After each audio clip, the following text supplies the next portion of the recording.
Hello and welcome to Tea with Jess. I'm author Jess Montgomery and I'm delighted you're joining me for a tea break. As Nana says in my Kinship Mystery Series, life is hard, have tea. My mug today is, as you can see, hopefully you can see, a llama.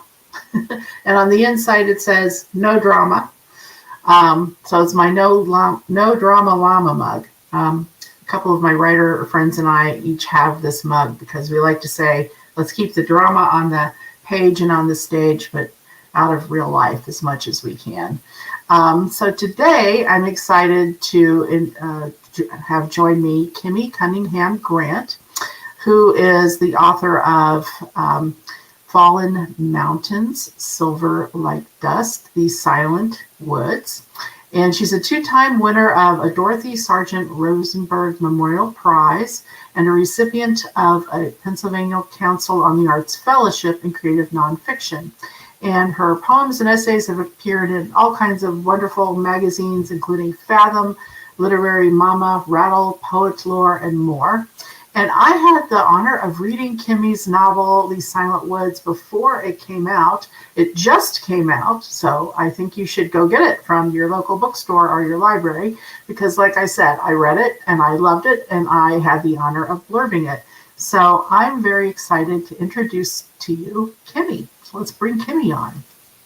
Hi, Kimi.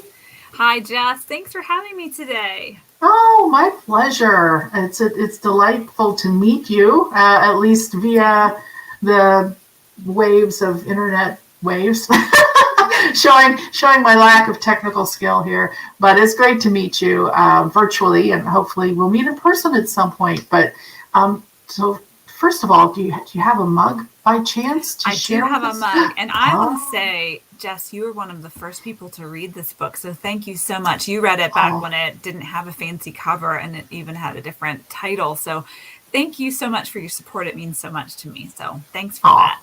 My pleasure. And my mug is actually an Idaho mug, and it has lots of different things from Idaho.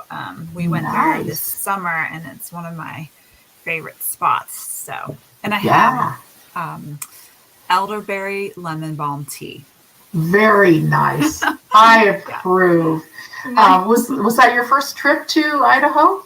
It wasn't. We've been there several times. So we like to go up in the mountains in the rustic spots up there. Yeah, go hiking and enjoy the silence, or at least only the sounds of nature, which certainly plays out in your book, These Silent Woods. So tell us about These Silent Woods without spoilers. Just give us an overview. Okay.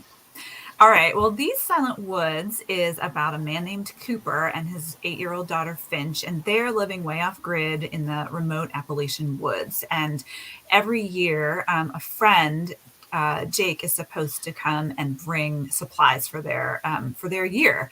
And he knows where they are. And then one neighbor who sort of snoops around and just appears sometimes, named Scotland, shows up in the yard. But other than that, no one knows where they are, and they need to stay hidden. We know that whatever happens, what's most important is that they stay off the grid in the woods. But one year, Jake doesn't show up, and Cooper realizes, the winter's coming, and I need to do something, or we're not going to make it through the winter. So when Jake doesn't come, it sort of sets off a string of events that Cooper and Finch have to change their normal patterns. Mm-hmm. Yeah, and it was so compelling to read about, this man and his daughter and living in that way. I'll confess I am a fan of the TV show Alone. I don't know if you've seen this show. I have seen a couple series or seasons. Yeah, and I love that reality show. Honestly, much better than shows like Survivor, because it's just somebody alone, trying to figure, with the minimal tools, trying to figure out how long are they going to last. And of course, Cooper's not entirely alone. You just mentioned his very charming daughter, and a couple of other people. But boy, what a challenge. So, and what a challenge for you. What were the challenges of writing suspense with a relatively, at least at first, small cast of characters? Well, I think a lot of it for me, the suspense in that type of novel, I think, when you're that far removed, we know that Cooper has to stay hidden, but we also know that if something were to go wrong, he's in big trouble. Like a small cut could be life threatening. A tiny injury without medical help can be a problem. What if something happens to Finch? What if he gets hurt? There are just so many things that can go wrong. And I think, it's funny. I'm a person, I feel really out of water in the city. I feel, anxious and like overstimulated, but in the woods I feel more at ease and more at home. But it was funny. So we don't really live in the middle of nowhere, but I remember when some friends drove in from New York City to visit, they were like, it's kind of scary here. Because there were cornfields and Yes. so it's funny that for different people, those stressors, can be really different. So for some people, just the idea of being disconnected from the world in and of itself is really terrifying. That makes them very nervous to think about being alone. I live in near a mid-sized city. So to me, that's plenty of city. And when I'm out driving in the country or go out for a hike in a nearby, state park or city, park, I feel this sense of, I don't even know how to explain it other than to just sigh and exhale. The space and the quiet is refreshing.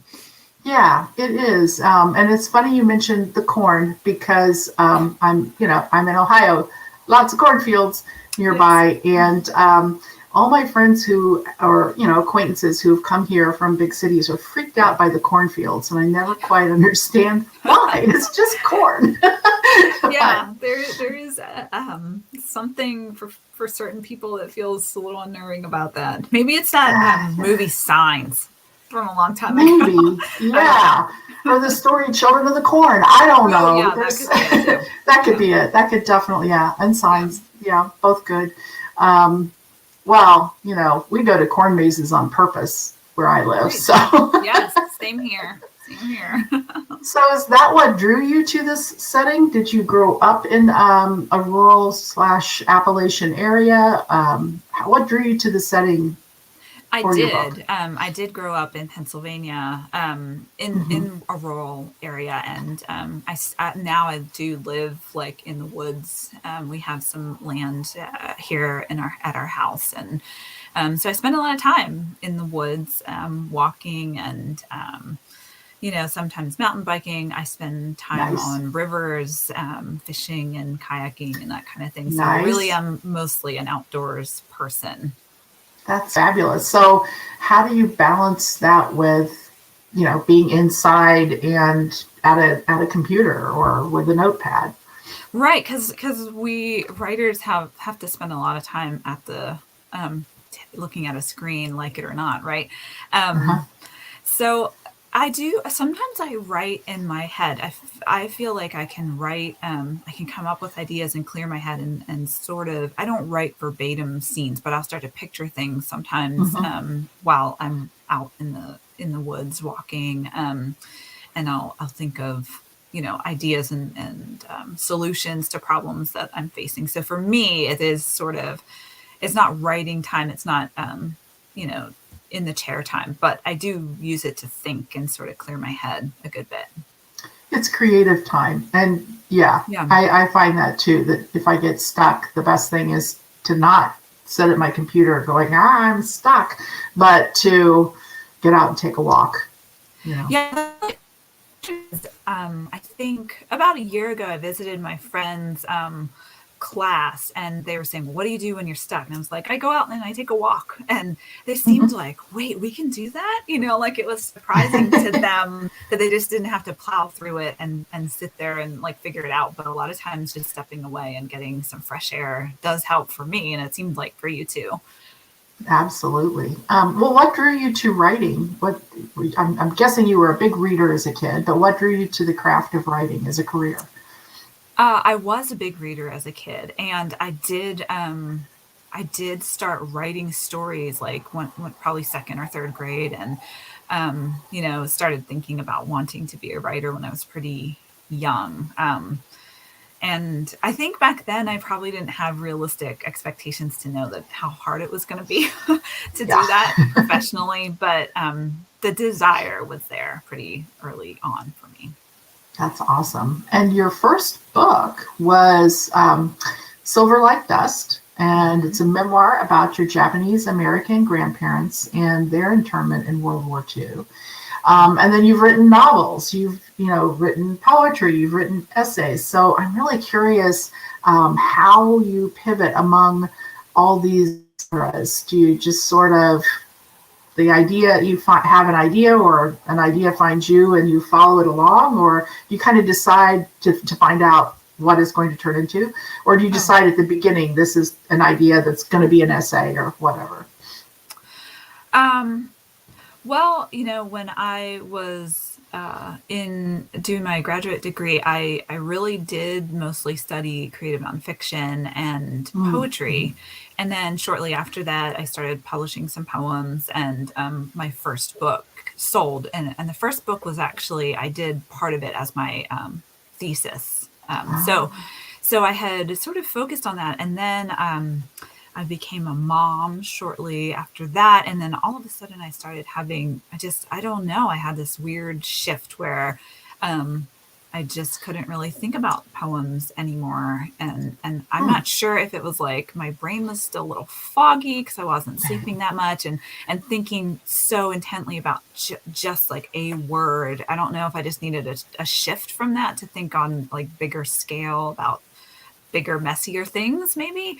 Then I decided I got this idea for a novel and decided to give it a try. But I will say that I thought, well, like I read a lot. I write, so I could do this, right? It was so much harder than I thought. It was not an easy transition from nonfiction to fiction for me. And I occasionally still write some essays. I don't really write any poems. Maybe I'll go back to it someday, but I'm mostly just doing longer works of fiction now. Is that what you're working on next? Now that your book is out, what's next? Yes, and Jess, the book actually got bumped. It got stuck at the printer with all the shipping and labor shortages, so it's going to come out here on November 16th. But yes, I'm working on a new novel. It takes place in two timelines and two places. It's in Peru in 1941 and 1942, and then Pennsylvania in 1997. So, and oddly enough, I'm finding 1997 almost feels like its own little historical fiction right now. So I'm just, it's been fun. I'm trying to create two different atmospheres, and it's been a good project. Oh, I'm excited to read that because the piece I'm playing with is two different time periods, not quite that far apart. Playing with a piece that's partly in the early 70s and partly in 99. And you're right, the 90s, I hate to say they feel historical, but they really are. Yeah. And so your time as well would be sort of just like the beginning of the internet. Like the internet's not widespread yet. People have heard of it, but don't really use it that much. And so it's kind of an interesting time to think about. It feels so far removed from where we are right now. Yeah, and you may find this too. I have found it interesting to think about, when did we start using cell phones? And first we had flip phones, and now we have iPhones, and now we're going back to flip phones, I guess. I see ads for them anyway. I don't know. And it's interesting how these changes in technology or the world or politics or whatever, just kind of creep along slowly, and suddenly it's a different world, and Yeah, you don't that's so even true. realize. Yeah. So yeah, I'm very excited to hear that that's your next project. But I'm very excited about these Silent Woods. Anything else you want to tell us about the book? Um, the book is being marketed as a thriller, and hopefully, it is a page turner. It is, yeah. I hope that there is more to the book than that. It really is, as you were saying, sort of a story about survival, Hmm. for people who like sort of those off grid kind of narratives. And I think it's a story about sort of wrestling with decisions that you've made and having to live with the consequences. And I hope it's a really, I hope that it's a good father daughter story too, because to me that's a big part of the book, the connection between Cooper and Finch, and what Cooper's willing to do to keep Finch safe and to build the world that he feels is best for her.